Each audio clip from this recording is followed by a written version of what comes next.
Hello viewers, C T E T ಒಂದು previous question paper solve ಮಾಡ್ತಾ ಇದ್ದಾಗ ನಿಮಗೊಂದು ಐಡಿಯಾ ಬಂದಿರುತ್ತೆ.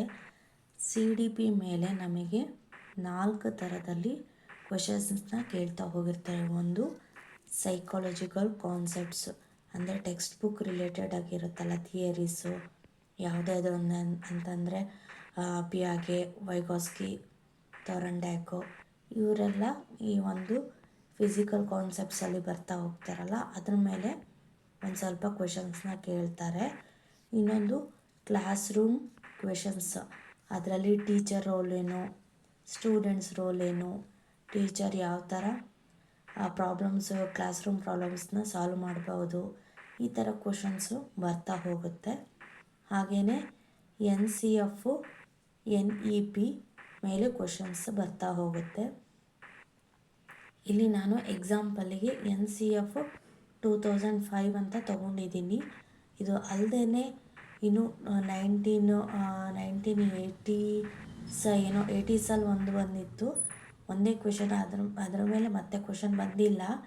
ಜಾಸ್ತಿ ಬಂದಿರೋದು ಅಂದರೆ ಎನ್ ಸಿ ಎಫ್ 2005 ಮೇಲೆ, ಹಾಗೆಯೇ ಎನ್ ಇ ಪಿ ಮೇಲೆ ಬರ್ತಾ ಹೋಗಿದೆ ಇತ್ತೀಚಿನ ದಿನಗಳಲ್ಲಿ.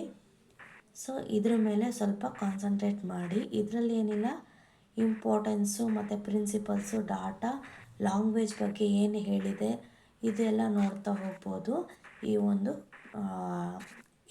ಈ ಒಂದು ಸೆಕ್ಷನ್ನಲ್ಲಿ. ನೆಕ್ಸ್ಟ್ ಏನು ಅಂತಂದರೆ ಜೆಂಡರ್ ಅನ್ನೋ ಒಂದು ಸೆಕ್ಷನ್ ಮೇಲೆ ತುಂಬ ಮಿನಿಮಮ್ 2 ಮಾರ್ಕ್ಸ್ ಆದರೂ ಇದ್ದೇ ಇರುತ್ತೆ ಕ್ವಶನು. 2 ಮಾರ್ಕ್ಸ್ ಕ್ವಶನ್ ಇದ್ದೇ ಇರುತ್ತೆ. ಈ ಒಂದು 2 ಮಾರ್ಕ್ಸ್ ಕ್ವಶನ್ ಈಸಿಯಾಗಿ ನಾವು ತಗೊಳ್ಬೋದು. ಈ ಒಂದು ಸ್ಟೀರಿಯೋ ಟೈಪ್ ಮೇಲೆ ನಮಗೆ ನಾಲೆಡ್ಜ್ ಇತ್ತು ಅಂದರೆ, ಇಲ್ಲಿ ಎರಡು ಕಾನ್ಸೆಪ್ಟ್ ಮೇನ್ ಆಗೋದು ಅಂದರೆ ಜೆಂಡರ್ ಸ್ಟೀರಿಯೋ ಟೈಪು, ಅಂದರೆ ನಾವು ಗರ್ಲ್ಸ್ ಬಗ್ಗೆ ಬಾಯ್ಸ್ ಬಗ್ಗೆ ಯಾವ ಥರ ಥಿಂಕ್ ಮಾಡ್ತೀವಿ ಅನ್ನೋದೊಂದು ಕ್ವೆಶನ್ನು. ಹಾಗೆಯೇ ಸ್ಟೀರಿಯೋ ಟೈಪ್ ಅಂದರೆ ಭೇದ ಭಾವ ಮಾಡ್ತಾ ಇದ್ದಾರಾ, ಬಾಯ್ಸು ಮತ್ತು ಗರ್ಲ್ಸ್ ಬಗ್ಗೆ ಏನಾದರೂ ಭೇದ ಭಾವ ಮಾಡ್ತಾ ಇದ್ದೀವಾ, ಬಾಯ್ಸಿಗೆ ತುಂಬ ಶಕ್ತಿ ಇದೆ ಹಾಗಾಗಿ ಅವರು ಸ್ಪೋರ್ಟ್ಸಲ್ಲಿ ಮುಂದುವರಿಲಿ, ಗರ್ಲ್ಸಿಗೆ ಶಕ್ತಿ ಇಲ್ಲ ಹಾಗಾಗಿ ಅವರು ಸುಮ್ಮನೆ ಕೂತ್ಕೊಂಡು ಏನಂದರೆ ಇಂಡೋರ್ ಗೇಮ್ ಆಡಿಸೋದಾಗಲಿ, ಹಾಡು ಹೇಳೋದಾಗಲಿ, ಈ ಥರ ಥಿಂಕ್ ಮಾಡ್ತಿದ್ದೀವ ಟೀಚರು ಅನ್ನೋದು ಈ ಒಂದು ಸ್ಟೀರಿಯೋ ಟೈಪ್ ಮೇಲೆ ಹೋಗುತ್ತೆ. ಟೀಚರ್ ಆದವರು ಬಾಯ್ಸ್ ಗರ್ಲ್ಸ್ ಮತ್ತು ಭೇದ ಭಾವ ಮಾಡಬಾರ್ದು, ಬಾಯ್ಸು ಒಂದೇ ಗರ್ಲ್ಸು ಒಂದೇ ಇನ್ನು ಎಲ್ಲ ಡೊಮೈನಲ್ಲೂ ಅನ್ನೋ ಒಂದು ಕಾನ್ಸೆಪ್ಟು ಟೀಚರಲ್ಲಿ ಇರಬೇಕು ಅನ್ನೋದು ಈ ಒಂದು ಉದ್ದೇಶ ಅಷ್ಟೇ. ಜೆಂಡರ್ ಸ್ಟೀರಿಯೋ ಟೈಪ್ ಮೇಲೆ ಕ್ವಶನ್ಸ್ ಇರುತ್ತೆ. ಜೆಂಡರ್ ಸ್ಟೀರಿಯೋ ಟೈಪ್ ಅಂತಂದರೆ ಥಿಂಕ್ ಮತ್ತು ಅವರು ಯಾವ ಥರ ಮನೋಭಾವ ಹಿಡ್ಕೊಂಡಿದ್ದಾರೆ ಅನ್ನೋದು ಬರ್ತಾ ಹೋಗುತ್ತೆ. ಜೆಂಡರ್ ಬಯಾಸ್ ಅಂತಂದರೆ ಆ್ಯಕ್ಷನ್. ಇವಾಗ ಟೀಚರ್ ಆದವರು ಈಗ ಬಾಯ್ಸಿಗೆ ಕರೆದ್ಬಿಟ್ಟು ನೀವೇನು ಮಾಡಿ ಅಂತಂದರೆ ಬೆಂಚನ್ನು ಎತ್ತಿ ಅಂತ ಹೇಳ್ತಾರೆ. ಎಕ್ಸಾಂಪಲ್ಲು ಬಾಯ್ಸ್ ಮಾತ್ರ ಎತ್ತಕ್ಕಾಗತ್ತಾ, ಯಾಕೆ ಗರ್ಲ್ಸಿಗಾಗಲ್ವಾ?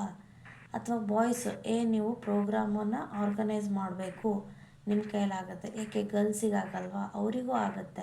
ಟೀಚರ್ ಆದವರು ಎರಡಕ್ಕೂ ನೋಡ್ಬಿಟ್ಟು ಇಬ್ಬರೂ ನೋಡಿ ಕೆಲಸನ ಕೊಡಬೇಕು, ಆಯಿತಾ? ಆ ಥರ ಒಂದು ಕ್ವೆಶನ್ಸು ಕ್ಲಾಸ್ ರೂಮ್ನಲ್ಲಿ ಬರ್ತಾ ಹೋಗುತ್ತೆ. ಒಂದು ಇನ್ಸಿಡೆಂಟು ಆ ಒಂದು ಜೆಂಡರ್ ಮೇಲೆ ಕ್ವೆಶನ್ಸ್ನ ಬರ್ತಾ ಹೋಗುತ್ತೆ. ಬಾಯ್ಸು ಗರ್ಲ್ಸು ಅಥವಾ ರಿಯಾಲಿಟಿ ಏನೇನಿದೆ, ಸಮಾಜ ಗರ್ಲ್ಸ್ ಬಗ್ಗೆ ಏನು ಹೇಳುತ್ತೆ, ಬಾಯ್ಸ್ ಬಗ್ಗೆ ಏನು ಹೇಳುತ್ತೆ, ಟೀಚರ್ ಆದವರು ಯಾರಾದರೂ ಒಬ್ಬರು ಬಾಯ್ಸ್ ಬಗ್ಗೆ ಉದ್ದೇಶಿಸಿ ಮಾತಾಡ್ತಾ ಇದ್ದರೆ ಟೀಚರ್ ಆದವ್ರು ಏನು ರಿಯಾಕ್ಟ್ ಮಾಡಬೇಕು, ಈ ಥರ ಕ್ವೆಶನ್ಸ್ಗಳು ಬರ್ತಾ ಹೋಗುತ್ತೆ. ಸಿಂಪಲ್ಲಾಗಿರುತ್ತೆ. ನಾವು ಏನು ಕ್ಲಾಸ್ ರೂಮ್ನಲ್ಲಿ ಥಿಂಕ್ ಮಾಡಬೇಕು ಅಂದರೆ, ಟೀಚರ್ ಆದವರು ಬಾಯ್ಸ್ ಮತ್ತು ಗರ್ಲ್ಸ್ ಇಬ್ಬರು ಸಮ, ಏನೇ ಕೆಲಸ ಕೊಟ್ಟರು ಇಬ್ಬರಿಗೂ ಸಮನಾಗಿ ಯೋಚನೆ ಮಾಡಿ ಕೊಡಬೇಕು, ಅಷ್ಟೇ ನಾವು ಥಿಂಕ್ ಮಾಡಬೇಕು. ಆ ಥರ ಕ್ವಶನ್ಸ್ ಬಂದಾಗ ನೀವು ಟೀಚರ್ ಆದವರು ಇಬ್ಬರು ಸಮ ಅಂದ್ಕೊಂಡು ಕ್ಲಾಸ್ ರೂಮು ಒಂದು ಕ್ವೆಶನ್ಸ್ನ ಸಾಲ್ವ್ ಮಾಡಬೇಕು. ನೀವು ಟೀಚರ್ ಆದರೆ ಏನೆಲ್ಲ ಮಾಡ್ತೀರಾ ಅನ್ನೋದನ್ನು ಗಮನ ಇಟ್ಕೊಂಡು ಪ್ರಾಬ್ಲಮ್ನ ಸಾಲ್ವ್ ಮಾಡ್ತಾ ಬರಬೇಕು. ಇವೆಲ್ಲ ಕ್ವಶನ್ಸಿಗೆ ಏನು ಗೊತ್ತಾ, ಎಲಿಮಿನೇಷನ್ ಮೆಥಡ್ ಅಂತಾರೆ. ಅಂದರೆ ಒಂದು ಸ್ಟೇಟ್ಮೆಂಟ್ ಕೊಟ್ಟಿರ್ತಾರೆ ಕ್ವಶನ್ನು, ಅದಕ್ಕೆ ಎ ಬಿ ಸಿ ಡಿ ಅಂತಿರುತ್ತೆ. ಕ್ವಶನಿಗೆ ನೋಡಿಬಿಟ್ಟು ನಾವು ಎಲಿಮಿನೇಟ್ ಮಾಡ್ತಾ ಬರಬೇಕು. ಕ್ವಶನ್ ಇದು ಸರಿ ಇಲ್ಲ, ಇದು ಸರಿ ಇಲ್ಲ, ಇದು ಸರಿ ಇಲ್ಲ, ಓ ಇದು ಕರೆಕ್ಟ್ ಇದೆ.